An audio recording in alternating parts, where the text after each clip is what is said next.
نحمده ونصلي على رسوله الكريم اما بعد فاعوذ بالله من الشیطان الرجیم بسم الله الرحمن الرحیم. د هوریت رادیو د شعر او شاعر د خپرونې درنو مینوالو په دې هیله چې ټول به جوړ او روغ یاست. درنو اورېدونکو، په نننۍ خپرونه کې مو د جید عالم مولوي مفتي عبدالهادي حماد صاحب سره مرکه کړې ده. د پر آثارو باندې متمرکز کړی دی. د مفتي صاحب سره به هغه آثار چې د لیکلي دي، چاپ شوي دي او یا ناچاپ دي. عمومي موضوع مو پر همدغه ده. د دې په بغل کې به ځینې نورې پوښتنې چې د ژوند اړوند وي، د کارونو اړوند وي، او همدارنګه د د راتلونکي تصنیفونو و لیکونو اړوند وي. په دې هیله چې خپرونه تر پای شیبو را سره واورئ، او که مو چیرې دا خپرونه تر پای شیبو واورېدل، زه متیقنه یم چې د دې خپرونې له محتوا څخه به ډېر څه زده کوئ. ښاغلی مفتي صاحب، د شعر او شاعر و خپرونې ته ښه راغلاست. ډېره مننه. تر هر څه مخکې تا ته او ټولو درنو معززو اورېدونکو ته او هیر دې نسي د راډیو ټولو منصوبینو ته مننه احترامات عرضوم او السلام علیکم ورحمت الله وبرکاته. وعلیکم السلام ورحمت الله. الله دې تاسو ته اجر درکړي. زه ستاسو خدمت کې یم. مننه. حاجي مفتي صاحب، زما څخه د ستاسو په معرفت کې کمی او کاستی ونه سي، نو که درنو اورېدونکو ته ځان معرفي کړي ډېر به خوښ شو. حاجي کلمل صاحب، زه خو د ټولنې یو عاجز بنده یم. نوم مې عبدالهادي دی او دا تخلص مې په حماد سره مشهوره سوی دی. څوک راته مولوي صاحب وایي، څوک راته حماد صاحب وایي، څوک راته مفتي صاحب وایي، او د پلار نوم مې مرحوم مولوي بخت محمد رحمه الله، چې زما د درس د سلسلې هغه اولین او آخرین دواړه تمویل کوونکي هم، ممد هم، او په اصطلاح باندې په اساسه کې ښه رول لوبوونکي او استاد او مدرس هم سوی دی. او پیدا سوی دلې په قندهار کې یم، دلې اوسېدلی یم. نو طبعا د دې هجرتونو پر مهال مو پاکستان ته هجرت سوی دی، او هغه اخر دوره الحدیث هغه مو پېښور اکوړه خټک مدرسه جامعه اسلامیه اکوړه خټک کې سوی دی، او تخصص مې مالته کړی دی، تخصص فی الفقه. اوس ډېر کلونه کېږي دلې د مدرس په حیث باندې په مدرسه کې یم، او ډېر کلونه کېږي دلې دوره الحدیث کې 6 کال 7 کال دی چې دغه بخاري، ترمذي، ابو داود او مسلم شریف زما سره یې ډېر ښه. او تخصصاتو کې هم پخوا مو څه سلسله درلودله، نو بیا د وزارت تحصیلات عالی د لوري څخه د شخصي تخصصات بند سوه، نو اوس دلې موږ هغه ترتیب نه لرو. ډېره مننه حاجي مفتي صاحب. یو څه ناڅه د درس او د تدریس ترڅنګ تاسې ځینې نور پرمختګونه او کارونه هم کړي دي، لکه فرض کړه د مدرسې جوړول دي، د مساجدو جوړول دي، او د دې ترڅنګ چې د عامو خلکو د زیاتې استفادې وړ ګرځېدلي دي د راډیو یو برخه ده چې د تعلیم القرآن راډیو په کندهار کې او په ځینو نورو ولایاتو کې شته. نو که د دغه څه ناڅه نورو معلوماتو په باب باندې هم درانه اورېدونکي خبر کړي، خوښ به سو چې مدرسه په څه نامه ده او راډیو خو ما یاداوري وکړله، په راډیو کې کوم کوم بخشونه شته، خوښ به سو. ډېر ښه حاجي کلمل صاحب. موږ اصلا یو تعلیمي بنسټ یادوو. هغه یو فکري بنسټ دی چې د هغه تر چتر لاندې موږ فقط هغه خپل خدمات او د قاصر فکر کارونه پلانوو. د هغه بنسټ تر عنوان لاندې نو موږ 3 بخشه یا 3 هغه د خدمت څانګې مو یا فکرن یا د یو پلان له مخې د کاغذ پر مخ ایښولي دي، چې په هغه کې یوه برخه د تعلیم او د تربیې ده، دوهمه برخه نشر و اشاعت دی، او دریمه برخه دعوت دی. د تعلیم او تربیه په بخش کې موږ الحمدلله مدرسه جامعه اسلامي حمادیه چې تاسو لیدلې ده بله په 12مه ناحیه کې بله هغه بنیادي چې زما والد صاحب رحمه الله شاوخوا 50 کاله مخکې دا ځای وقف کړی دی د دې دپاره. نو هغه ځای کې چې هغه زما والد صاحب رحمه الله هغه مسجد جامع جوړه کړې او بیا موږ هغه په ښه بنیاد سره او په ښه ترتیب سره 2 منزله جوړه کړله او مدرسه هم شاوخوا 3 منزله جوړه شوه. بیا چون دغه د کار عرصه پراخه شوه، شاګردان زیات شوه، لیلیه و نهاریه شاګردان زیات شوه، د منطقې د خلکو دغه ځای نه بسېدی.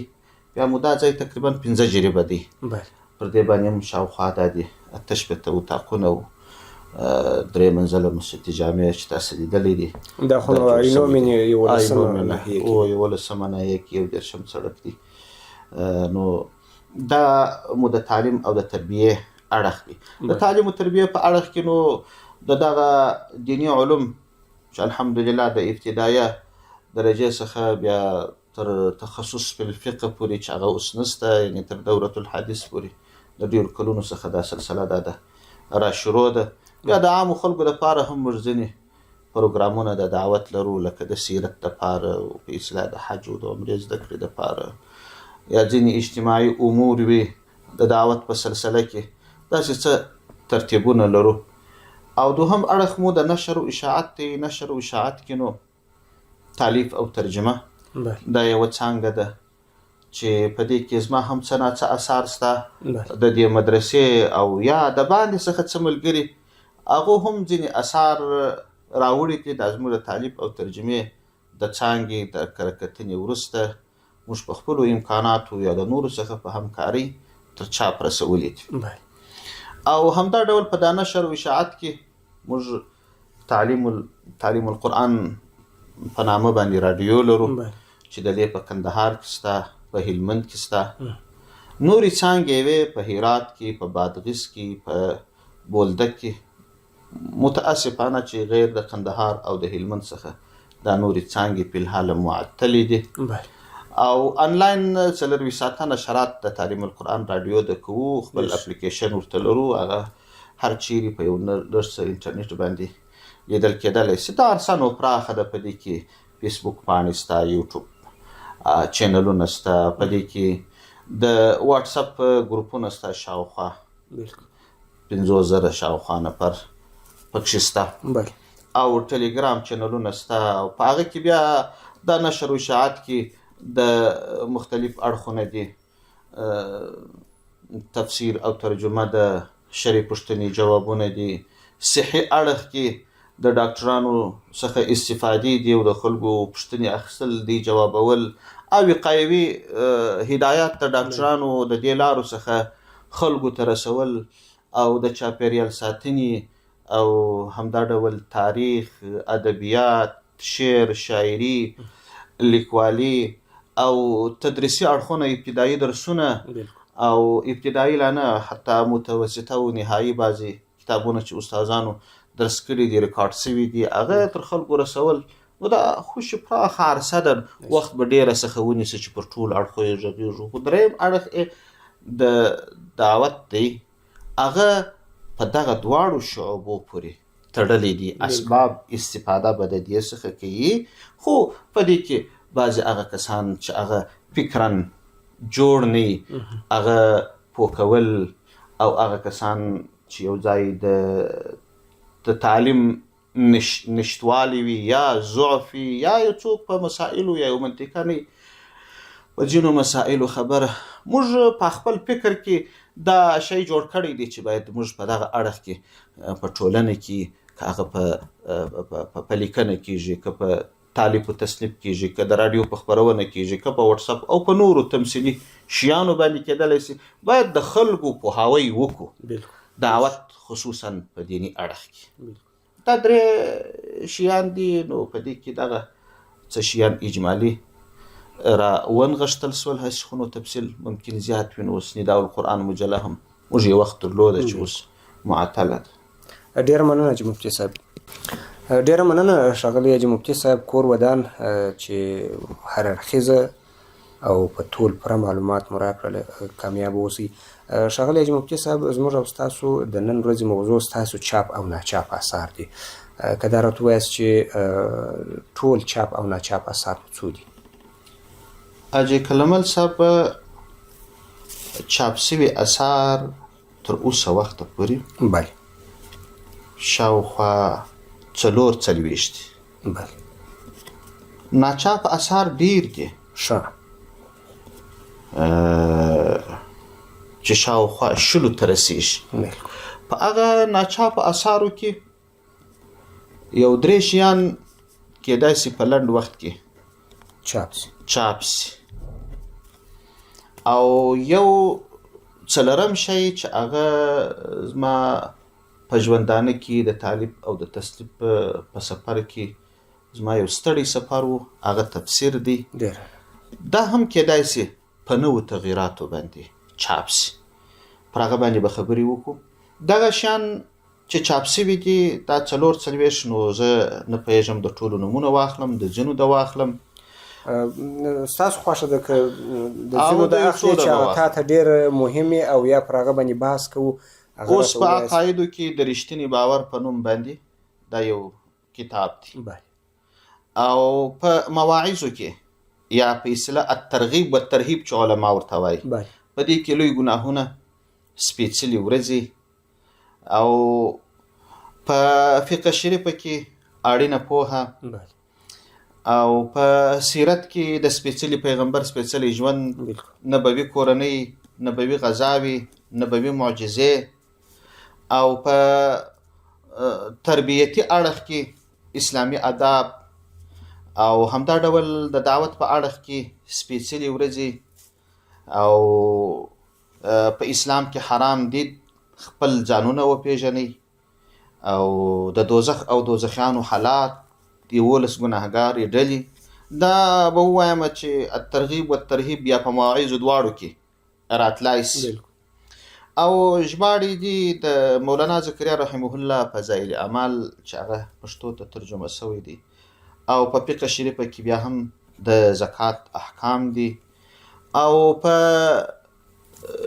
سیاسي شعور یا اسلامی شعور په خلکو کې احیا کول، په دې اړخ کې اسلامي اجتسامي او د هغوی برخلیک، فکري جګړه، او همدا ډول په سرو تیارو کې سرې لمبې دا ژباړه ده. او همدا ډول د تقلید په موضوع کې حنفي مذهب زموږ ښکلی مذهب دی، دا تالیف دی.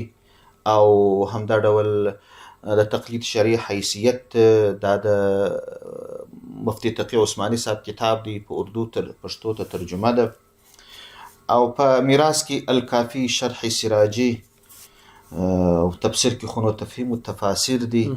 او په احکامو کې بیا هم د کورونا اړوند شرعي احکام، الهي زندان او زندانیان، دا خونو بیرته په مواعظو کې راځي. او دې ته ورته یو بل ژباړه ده د نبوت او انبیاو تاریخ د محمد علي صابوني رحمه الله دی، چې تاریخ النبوة والانبیاء عربي دی، او پښتو د نبوت او انبیاو تاریخ دی.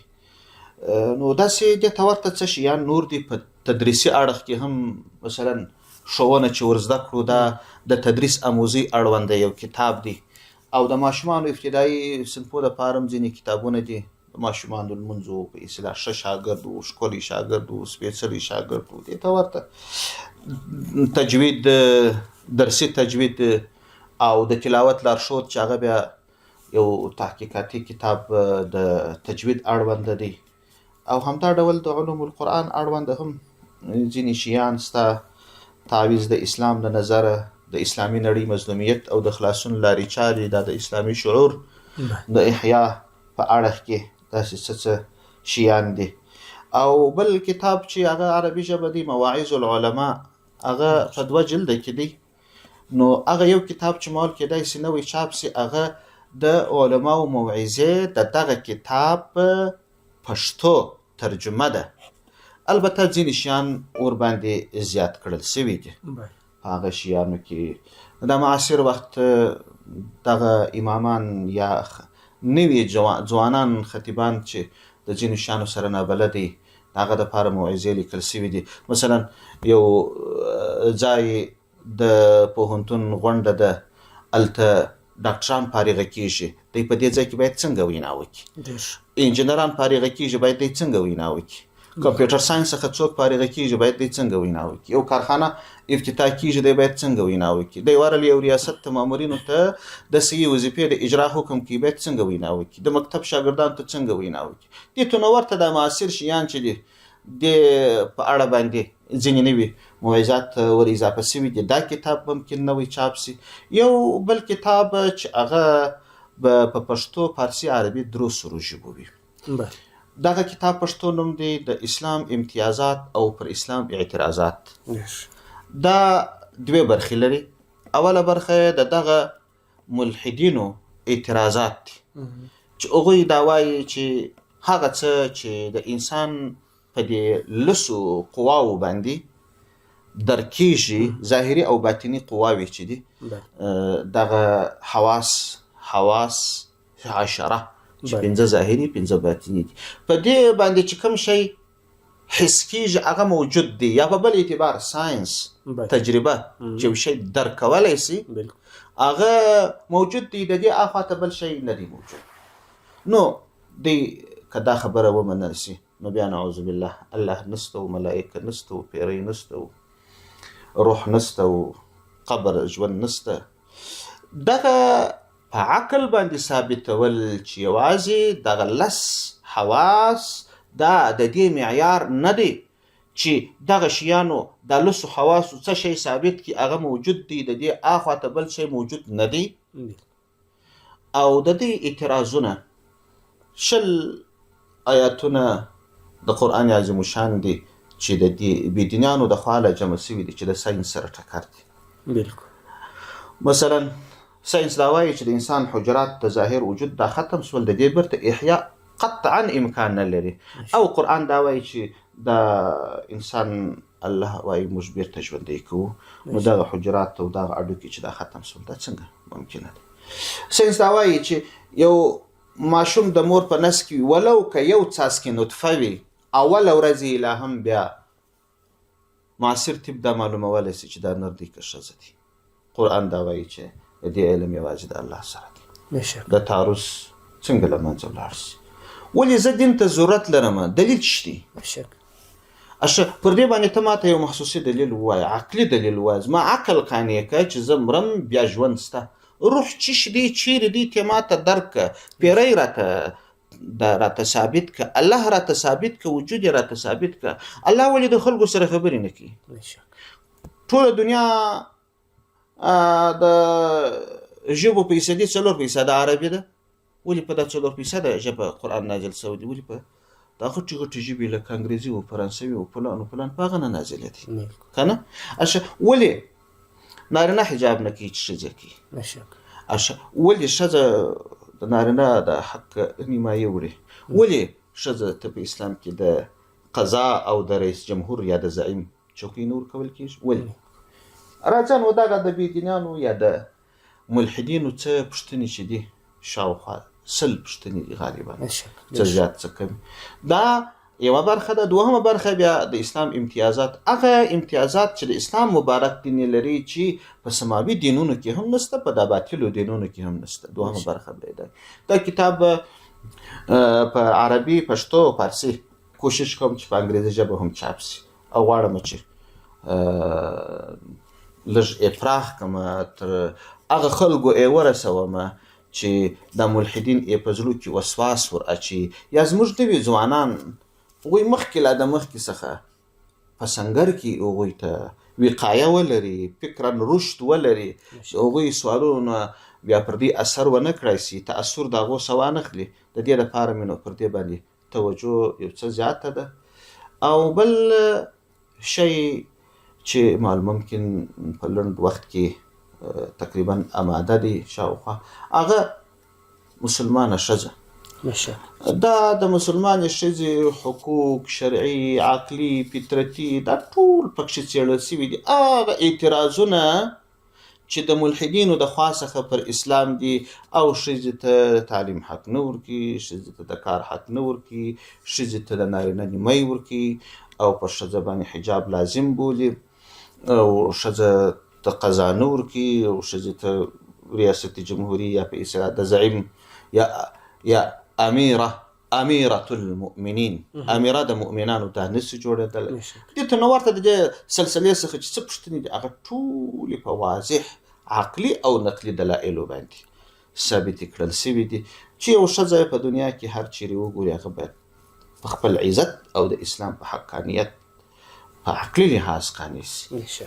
دا څه شیان دي. نو داسې کوم په انځیر او فارسي ځینې شیان دي او ځینې عربي شیان دي او هغه تفسیر چې څلورم شی چې مال کېدای شي څه تغییر پکې راشي مخکې چې چاپ شوی دي مخکې داسې دی چې یو رکو یا د مضمون په اعتبار 4-5-6 آیاتونه یا یو آیات یا 10-12 آیاتونه د مضمون په اعتبار چې به ورته والی درلودي دغه هر آیت لاندې تحت لفظي ترجمه ده او دغه څخه وروسته بیا د ټولو په کومه شان نزول لري احکام لري او په اصطلاح باندې هغه تفسیر دی پیغام دی هغه څه شان ویل شوی په دې نوي ترتیب کې چې شاوخوا 3 کاله ما کار باندې وکي اوس نو تقریبا خلاص دي هغه درېمه ته لږ پاته ده خو په هغه کې به یو نوې فکر راته پیدا دي په هغه 3 کالو کې چې ما کم کار پر دا چاپ شوه تفسیر وکي د هر آیت ترجمه او تفسیر می جلا کړل خو خو داسې واته د مضمون په اعتبار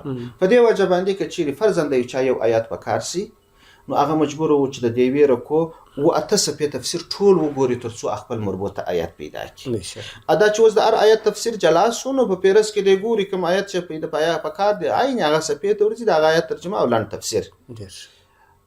دا کار خو تقریبا خلاص اوس چې په فکر کې زما یو څه تغییر راغلی دی چې پر دې باندې زه څه نور کار وکم بل پړاو کار باندې وکم هغه کار دا دی چې د دې تفسیر د هر آیت تر ترجمه تر تفسیر وروسته خلاصه التفسیر او پیغام د دې تفسیر د دې هر آیت اعراب په صرفي د هر آیت د الفاظ او ماده په صرفي قانون د هر آیت هغه نحوي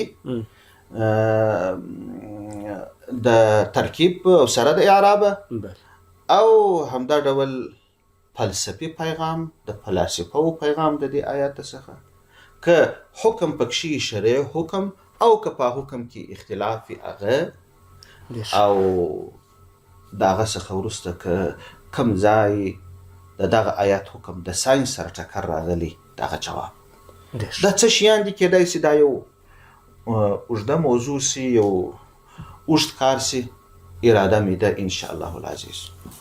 ډېر مننه چې مفتي صاحب واقعا ډېر تفصیلوار او ډېر ښایسته معلومات و خدای دې وکړي چې درانه اورېدونکي په دقت واوري او استفاده ځنې وکړي.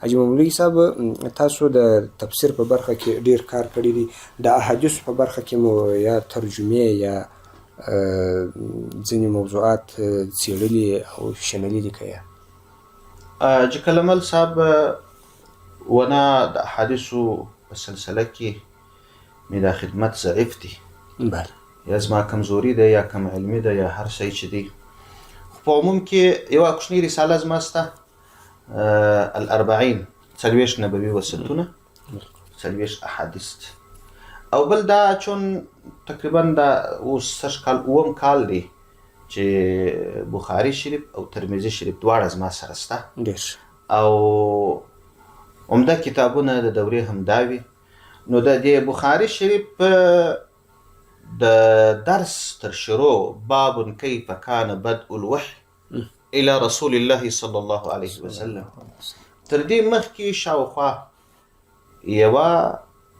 یوه میاشت یوه هفته یا 2 هفتې دې ته یعنی دا د دورې طالبان ته زه مقدماتي درسونه وایم هغه مقدماتي درسونه شاګردانو تحریر کړي دي چې په هغه کې د علم حدیث